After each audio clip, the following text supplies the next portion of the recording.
سلام دوستان نازنینم، به کانال آینه عبرت خوش اومدید. امشب با هم یه داستان واقعی و تکان دهنده رو میشنویم. داستان مرگ مشکوک یک مهندس سرشناس. پس با من همراه باشید.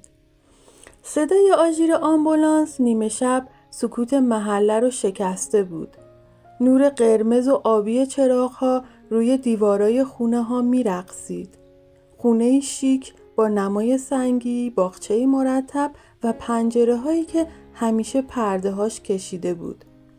فرهاد زندی، مهندس 42 ساله، مردی متشخص، محترم و محبوب بین اهالی محل، اون شب توی سکوت از دنیا رفته بود. جسدش توی اتاق کارش پیدا شد. نشسته بود روی صندلی، آروم و بی حرکت.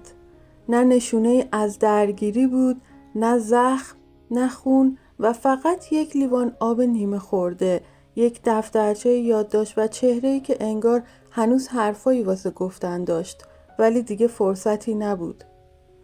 همه شوکه شده بودن. سارا همسرش خشکش زده بود. بچه‌ها توی اتاقشون خواب بودن. نازنین 9 ساله، آریای 6 ساله و باران کوچولو که فقط 3 سال داشت. هیچ کس باور نمی کرد فرهاد، این مرد قوی و محترم، ممکنه خودکشی کنه. سرگرد منصوری و سروانکیانی مسئول رسیدگی به پرونده شدن. همه خونه بررسی شد، همه چیز منظم بود.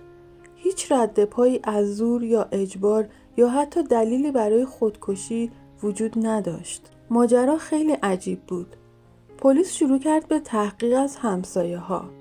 بیشترشون چیزی ندیده بودن، اما یه پیرزن که طبقه بالا زندگی میکرد و همیشه از پشت پنجره کوچه رو زیر نظر داشت گفت اون شب مهندس دیرتر از همیشه اومد خونه. وقتی رسید یه لحظه دم در وایساد.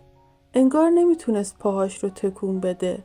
همونجا لب باغچه نشست. یه کاغذ دستش بود و هی بهش نگاه میکرد و بی صدا اشک میریخت. نیم ساعتی توی همون حال موند و بعد رفت تو خونه. 1 ساعت نگذشته بود که فهمیدم خودش رو راحت کرده. منصوری تیز شد.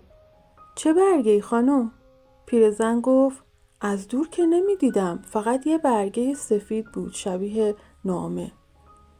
حالا پلیس دنبال اون برگه بود و جستجوها ادامه پیدا کرد تا بالاخره اون رو توی کشوی پشت کتابخونه پیدا کردن. یه برگه آزمایش پزشکی بود. بالاش نوشته شده بود نتیجه آزمایش. بیمار فاقد اسپرم بوده و به صورت مادرزادی عقیم است.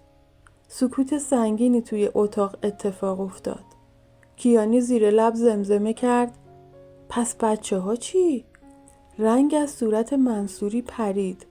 سارا ترسید و چند قدم عقب رفت. فرهاد تا اون شب فکر میکرد پدر 3 تا بچه است. هیچ کس نمیدونست چرا آزمایش داده. شاید به چیزی شک کرده بود. شاید یه اتفاق باعث شده سراغ حقیقت بره.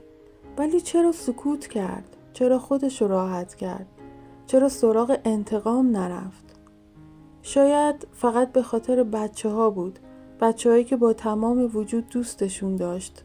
شاید دلش نمیخواست نگاهش به اونا عوض بشه. شاید طاقت نیاورد. حالا یه سوال بزرگ وجود داشت. اگه بچه ها فرزند فرهاد نبودن، پس پدر واقعیشون کیه؟ سارا با چشمانی اشکبار توی اتاق بازجویی نشسته بود. زیر بار نمی رفت. می گفت شاید نتیجه آزمایش اشتباهه. پلیس تصمیم گرفت آزمایش DNA بگیره و نتیجه غیر قابل باور بود. هیچ کدوم از بچه ها به فرهاد ربطی نداشتن. اونجا بود که سارا بالاخره زبون باز کرد. گفت قبل از ازدواج عاشق کسی دیگه بودم، ولی خانواده‌ام مجبورم کردن با فرهاد ازدواج کنم. فرهاد مرد فوق‌العاده‌ای بود، اما دلم پیش عشق سابقم بود. بعد از ازدواجم رابطه‌ام رو باهاش قطع نکردم، ولی هیچ وقت نمیخواستم این اتفاق برای فرهاد بیفته. طبق قانون رابطه نامشروع یا همون زنا از جرایم عمومی محسوب میشه و نیازی به شاکی خصوصی نداره. اما فقط آزمایش DNA برای اثباتش کافی نیست، چون اثبات این جرم خیلی سختگیران است و در نهایت هم بستگی به نظر قاضی داره.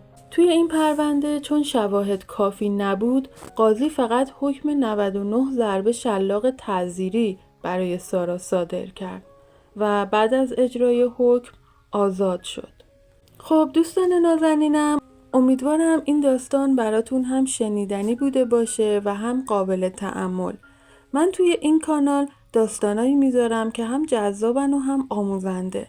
اگه دوست داری بیشتر بشنوی، حتما کانال آینه عبرت رو سابسکرایب کن. اگه این داستان رو دوست داشتی لایک یادت نره و حتما نظرتو برام بنویس. تا داستان بعدی، خدا نگهدار.